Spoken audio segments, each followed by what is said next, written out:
para te agradecer, papai, por tudo que o Senhor tem feito sobre as nossas vidas, pelo privilégio de estar na tua casa, Senhor, de servir e te adorando. Pai, primeiramente eu quero colocar sobre as tuas mãos a vida de cada um que aqui está. E te peço, papai, abre os nossos entendimentos, abre a nossa mente, o nosso coração, que viemos entender aquilo que o Senhor tem a nos falar hoje, Senhor. Pai, aqui também está a vida do teu servo, a vida do teu filho. Desde já te consagra a vida dele nas tuas mãos, a boca dele, papai, que o Senhor venha dar discernimento, sabedoria, Pai.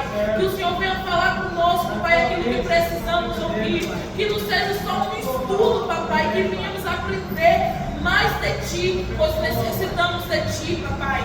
Em nome de Jesus eu te agradeço, eu te louvo, em nome do Pai, do Filho e do Espírito Santo. Amém? Glória a Deus. Deus continue abençoando grandemente também a vida da minha esposa e a gente de cada um de vocês. Cumprimento a todos com a graça, a paz do Senhor Jesus. Amém? Eu quero deixar aqui uma mensagem a qual Deus nos ensina muito com essa mensagem. Se encontra no livro de 1 Samuel, capítulo 2.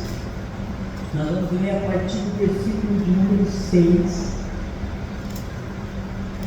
1 Samuel 2,6. Amém, igreja? Diz assim a palavra de Deus: o Senhor é o que tira a vida e a dá, faz descer a sepultura e faz tornar a subir dela. O Senhor empobrece e enriquece, abaixa e também exalta. Levanta o pobre do pó desde o esterco, exalta o necessitado, para o fazer assentar entre os príncipes, para o fazer herdar o trono de glória, porque do Senhor são os alicerces da terra, e assentou sobre eles o mundo. Os pés do seu santo guardará, porém os ímpios ficarão mudos nas trevas, porque o homem não prevalecerá pela força. Os que contendem com o Senhor serão quebrantados, desde os céus trovejará sobre eles. O Senhor julgará as extremidades da terra, dará força ao seu rei e exaltará o poder do seu ungido. Então Eucana foi a Ramá, a sua casa, porém o menino ficou servindo ao Senhor perante o sacerdote Eli. Amém? A igreja pode se assentar glorificando a Deus. Esse trecho da Escritura que eu acabo de ler é uma das partes da Bíblia que, sinceramente, eu amo. Eu amo toda a Bíblia, mas essa parte eu amo muito. É o cântico de Ana. É uma oração que Ana faz em agradecimento pelo milagre que ela alcançou. Ana, como a gente sabe, era uma mulher que era estéril, não podia ter filhos.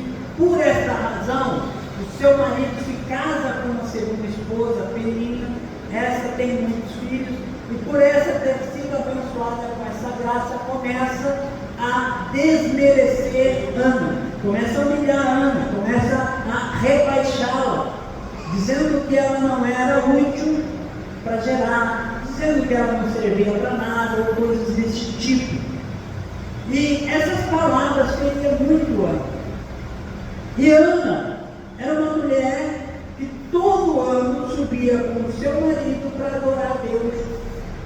Ana era uma mulher que estava servindo a Deus já há muitos anos, porém permanecia estéril. E a Bíblia nos diz um pouco antes que quem fechou o amado de Ana foi Deus, não foi o diabo. A Escritura nos diz que Deus fechou o amado de Ana. E quando nós entendemos isso, nós conseguimos compreender que muitas vezes Deus faz com que nós não recebamos aquilo que a gente deseja. Talvez você está desejando muito algo, está pedindo isso para Deus e você ainda não recebeu. Esse texto, ele nos ensina que nós devemos aprender que tudo o que nós buscamos tem que ser para a glória de Deus. Tudo o que nós pedimos tem que ser para, de alguma maneira, devolver a Deus. Nós só entendemos nesse texto quando foi que Ana engravidou, quando foi que Ana recebeu a bênção de Deus, quando ela entendeu que o que Deus daria para ela, ela teria que usar para a glória de Deus. Então ela faz um voto com Deus: se o Senhor me der um filho, eu vou consagrar ele para o Senhor, eu vou devolver ele para o Senhor. O Senhor vai me abençoar, mas a bênção que o Senhor vai me dar, eu vou devolver para o Senhor. Então o que Ana faz? Ela faz esse voto com Deus. Passado algum tempo, quando Samuel já tem uma idade de adolescente, a Bíblia não diz exatamente quantos anos, mas ele já era um adolescente, um pré-adolescente, Ana e Eucana levam novamente Samuel até o templo. E a Bíblia nos diz, nesse último versículo que nós vemos aqui no 11, então Eucana foi a Ramá, na sua casa. Porém, o menino ficou servindo ao Senhor perante o sacerdote Eli. Nós temos que entender o que este versículo ele quer dizer. Samuel ficou no templo, não foi servindo Eli. Samuel ia para a igreja não para servir o homem, ele ficou no templo servindo ao Senhor. Ele obedecia a Eli, porque ele era sujeito a Deus.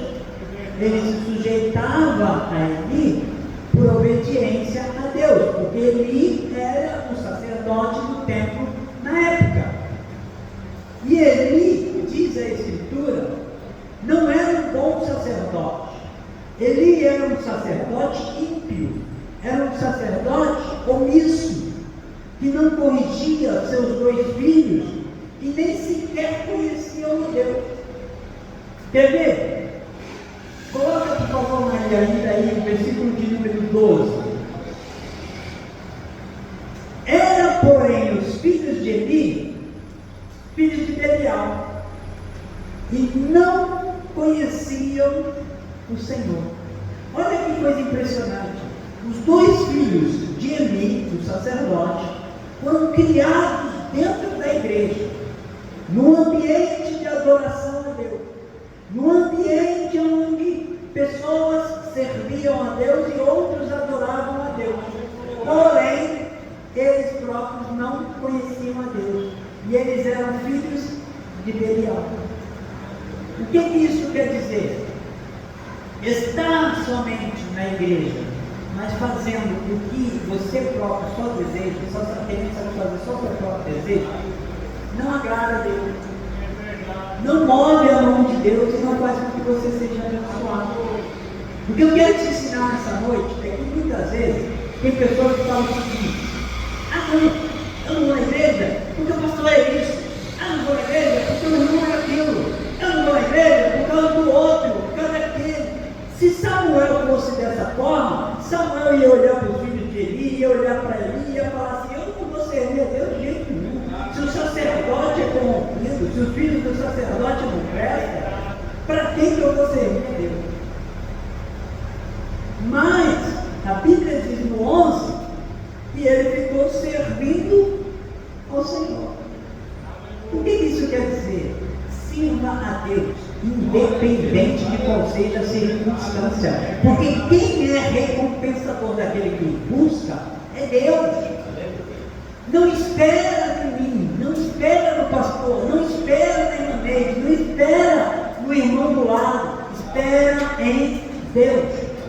Deus que a seu tempo vai te recompensar. Se verdadeiramente o que você faz para Deus. E quando fizer para Deus, faça de todo o coração, faça com alegria. Faça. Estou passando na prova, passe pela prova dando glória a Deus, sem murmurar, persevera na oração, continua. Mesmo que a dificuldade venha para tentar te parar, você não deve parar. Já imaginaram se Josué parasse quando chegasse diante do Jordão? Se você pegar no texto e você for ver que quando Josué chega diante do Jordão, Deus havia falado para ele que era para ele ir contra Jericó, certo? Foi a primeira cidade conquistada pelo povo de Israel depois do Jordão. Os homens, os levitas, que eram responsáveis por carregar a arca da aliança, eles vão com a arca da aliança, e o Jordão só se abre quando pé dos que levavam a arca molha na borda do Jordão. E se eles chegam pertinho do Jordão e falam, não, esse negócio não vai dar certo, porque o rio está transbordando, a água está muito forte, vamos parar, senão nós vamos morrer afogados. Olharia para as circunstâncias, mas foi Deus que deu ordem, vai, segue. A dificuldade estava enorme, eles não olharam para a dificuldade e continuaram na obediência à voz de Deus. O que aconteceu? A Bíblia diz que o Jordão, as águas que vinham de cima parou, se acumulou num montão, um paredão de água, as águas de baixo se secaram por completo, e todo Israel passou. Mas se eles parassem por causa da dificuldade, estariam na borda do Jordão até hoje. Então, o que Deus está te ensinando nessa noite, por intermédio dessa palavra? Não olhe para o irmão do lado, o que ele tem feito de ruim. Olha as qualidades, imita. Ah, mas fulano tem tal defeito, ignora o defeito. Ore por ele. Ore a Deus para que ele possa reconhecer os seus defeitos e abandonar. Eu me esforço muito, de verdade, todos os dias, para ser uma pessoa melhor a cada dia. Cometo muitas falhas como todo mundo, cometo muitos erros, mas não por vontade. Quando eu erro tentando acertar. E graças a Deus, quando alguém me falar para mim, olha, você está errando muito nisso ou naquilo, no primeiro momento é meio difícil de eu escutar, tá? Coração duro, Deus está quebrando ainda. Mas depois eu passo um pouquinho, o Espírito Santo vem, me quebranta, eu vou observar minhas atitudes e falar assim, verdadeiramente eu preciso melhorar isso. Porque você tem que ter sensibilidade à voz de Deus. No primeiro momento, a gente é sempre meio difícil de ser executado, né? A maioria de nós, né? Quando alguém fala, mas você está errado, a gente normalmente não quer ver o nosso erro. É natural do ser humano isso, tá? Todo ser humano é assim. Só que o ser humano que é de Deus, entregou a vida a Deus, ele tem que ser sensível à voz de Deus. Então, ainda que no primeiro momento eu passar algo que não é assim tão legal, eu tenho que na hora de me acalmar, falar, Senhor, mas será que é verdade isso que me falou? Vou pensar. Deus quer que a gente ofereça a Deus um culto racional. O que é isso? É um culto inteligente. Eu tenho que ofertar a Deus um sacrifício vivo, santo e agradável ao Senhor. Então a minha vida tem que ser um sacrifício vivo, santo e agradável a Deus. Então eu tenho que sempre estar apto para ouvir as críticas e analisar as críticas que eu recebo para que eu possa crescer. E quando eu ver o erro do outro, do irmão, ao invés de eu apontar o irmão, vai lá e conversa com o irmão. Conversa com ele, não é com o outro, falando erro. isso é fofoca, isso é agradar a Satanás. Então, se eu ver um erro em alguém aqui, eu vou chegar na pessoa e dizer, irmão, você precisa mudar isso. Se você quiser aceitar, amém, graças a Deus. Se você não quiser aceitar, amém, graças a Deus, eu fiz a minha parte. Eu te avisei. Quer continuar com o erro? Quem vai quebrar a cara sofrendo consequência é você. Se eu insistir no meu erro, quem vai quebrar a cara sou eu. Porque sempre que nós vivemos fazendo alguma coisa errada, vai dar ruim no final. O que aconteceu com os filhos de Eli? Morreram. E pior, sendo eles sacerdotes, Eli era o sumo sacerdote, eles eram sacerdotes, porém não conheciam o Senhor, ele era o filho de Belial. Está escrito aqui, filhos de Belial que não conheciam a Deus e eram sacerdotes, tinha uma posição dentro da igreja, tinha um título, mesmo assim não conheciam o Senhor e eram filhos de Belial, morreram e perderam a salvação. Por quê? Porque não quiseram ser corrigidos, não aceitaram ser corrigidos. Amém? Glória a Deus. Outra coisa aqui que eu achei muito tremendo nesse texto é que, por que eu quis ler a partir do 6? Porque no 6 ele está dizendo, ó, o Senhor é o que tira a vida e a dá, faz descer a sepultura e faz tornar a subir dela. O Senhor empobrece e enriquece, abaixa e também exalta. Olha a ordem em que foi escrito esse texto. Sempre antes de receber a vitória, a bênção, o galardão, primeiro vem a parte ruim. Antes do povo de Israel entrar na terra da promessa, teve que passar pelo deserto. Antes do povo de Israel sair do Egito livre, teve que passar pela opressão de Faraó e pelas 10 pragas. Então, antes de vir a bonança, tem a tempestade. Olha o que está dizendo o texto, então vocês, ó, o Senhor é quem tira a vida. Primeiro ele tira e dá. Faz descer a sepultura, primeiro. Depois, faz subir dela, faz tornar subir dela. O Senhor empobrece, enriquece, abaixa e também exalta. Antes de você receber algo grande de Deus, primeiro você vai receber uma grande prova para receber a grande bênção. Jó só recebeu a porção dobrada, a bênção dobrada, depois que passou pela privação. Quando foi que o profeta Eliseu recebeu porção dobrada do espírito de Elias? Depois que ele serviu como sendo moço de Elias durante muitos anos. Então, primeiro a gente tem que descer, para que a gente possa subir.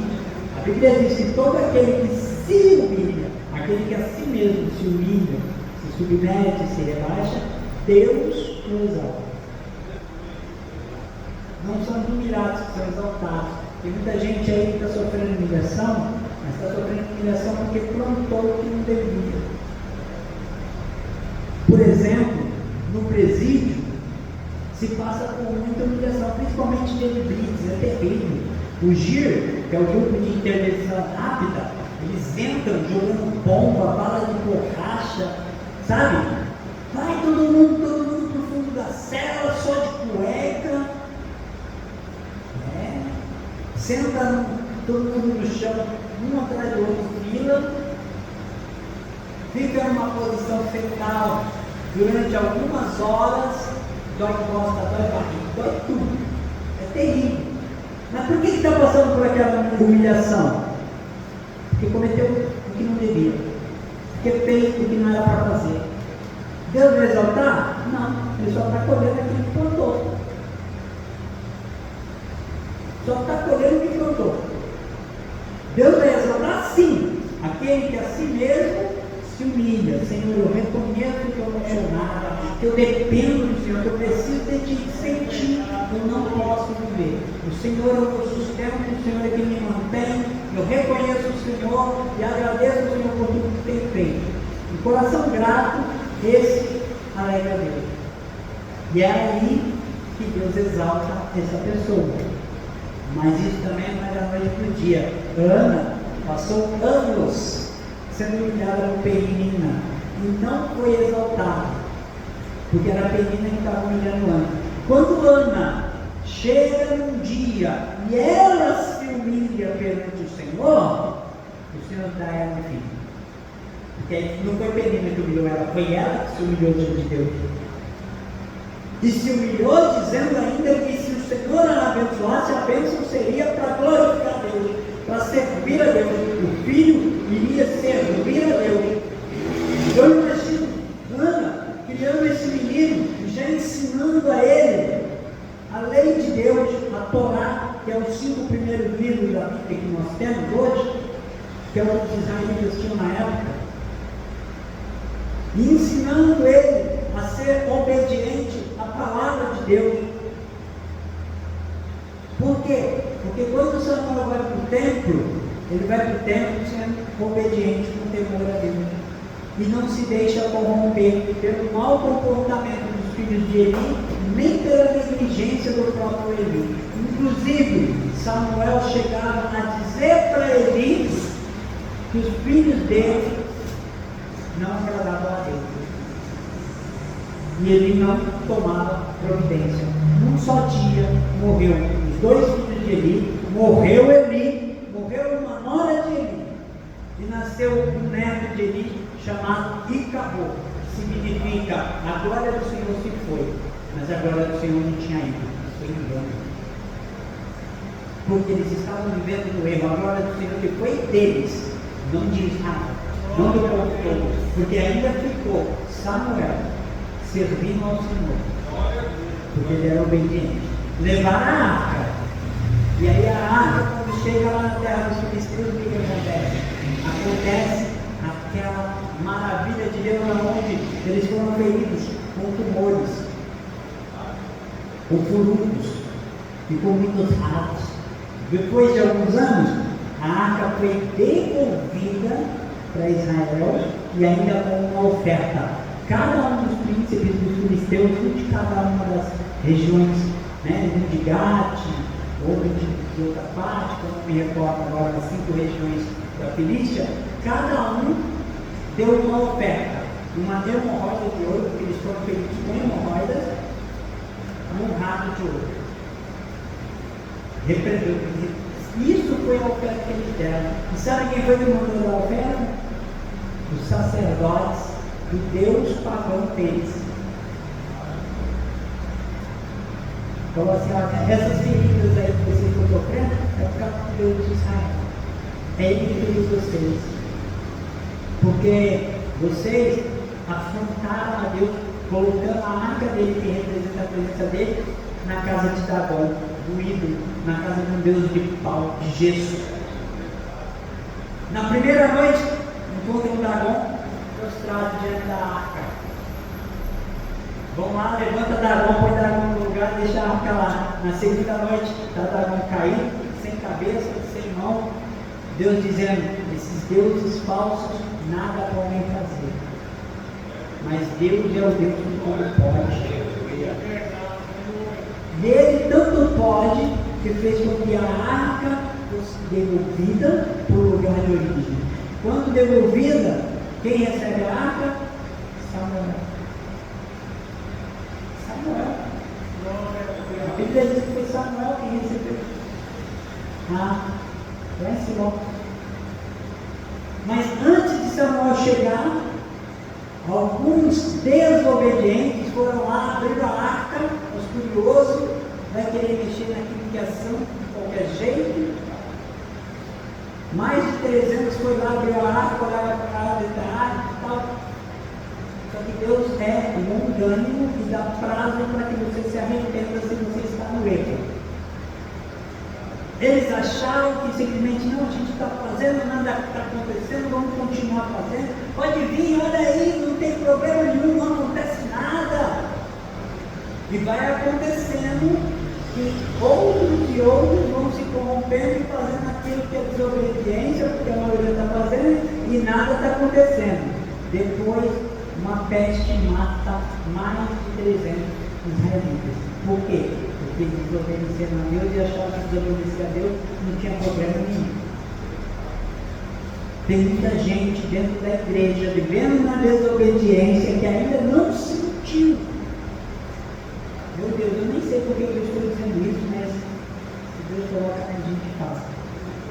Tem muita gente dentro da casa de Deus que está querendo servir a Deus de qualquer maneira, desobedecendo a Deus, e acha que porque nada aconteceu ainda, nada vai acontecer.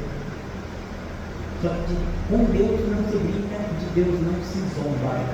Ele é amor, mas ele é santo. Ele não compartilha o profano. Deus continua sendo justo. Tem muita gente que às vezes ora, Deus faz justiça. Está orando errado. Não peça a Deus para fazer justiça, porque a nossa justiça perante Deus é trapo de imundícia. Peça a Deus por misericórdia, porque a misericórdia dele é a causa de nós não sermos consumidos.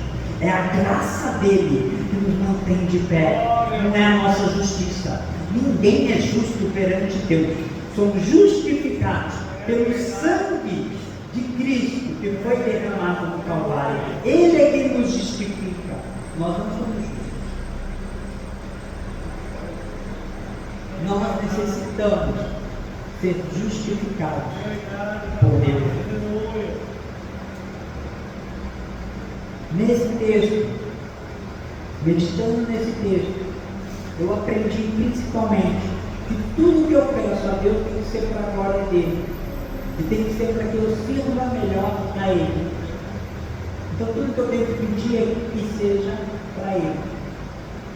Inclusive, como nós oramos aqui pedimos prosperidade, o que você vai fazer com a prosperidade? Você vai ajudar o teu semelhante que está em situação de necessidade? Você vai contribuir verdadeiramente com dízimos e ofertas? Dízimo e oferta não é para levar para o céu, gente. Dízimo e oferta não é para levar a gente para o céu, é para levar o perdido para o céu. Porque o dízimo e oferta mantém essa porta aberta para que chegue aqui o drogado, para que chegue aqui a prostituta, o criminoso, ouça o evangelho da salvação, a verdade que cura, liberta e transforma, e se arrependa do seu pecado e possa alcançar a salvação. É para isso que serve o dízimo e oferta. Ah, mas tem pastor, vamos, tem um monte de gente fazendo um monte de coisa errada, não é porque os outros fazem coisa errada, que eu vou deixar saber o que é certo. Eu faço a minha parte, eu sou o juiz aqui, ó. Ah, mas eu não sou assalariado. Dízimo não é de quem é assalariado. Não é o que diz a escritura. Dízimo é daquilo que passa na tua mão. Por exemplo, eu vou dar um exemplo, tá? Eu falo de mim. Hoje eu recebi uma caixinha de um cliente que me deu R$30. R$3 não é meu. R$3 é dízimo, pertence a Deus. É para a obra de Deus. Não é Deus. Deus me deu 27. 3 ele quer que eu devolva para ele. É assim que funciona. Irmãos, nós devemos verdadeiramente ser fiel no fogo. Aí Deus coloca aqui. Mas se você não consegue ser fiel no fogo, Deus vai te dar muito. Você vai ser fiel? Mentira. Não vai. Se você não consegue ser fiel no fogo que você tem agora, você não vai ter medo. Você quer crescer? Seja fiel no fogo. E não precisa ter medo de passar necessidade. Porque se o nosso Deus sustenta as aves do céu que não trabalha mais junto, se ele passa a ver isso no culto de obreiro, cada vez que você olhar um passarinho, lembra, se Deus sustenta esse passarinho, quanto mais ele você. Somos imagem e semelhança de Deus. Amém, igreja? Eu espero que essa palavra tenha ajudado cada um de nós, porque eu também ouvi, a ser mais obediente, temente e fiel. Amém? Que Deus abençoe a todos. Eu agradeço a minha oportunidade, em nome de Jesus, e a coloca somente o nome do Senhor Jesus. Amém, irmão. Louvado é o nome do Senhor.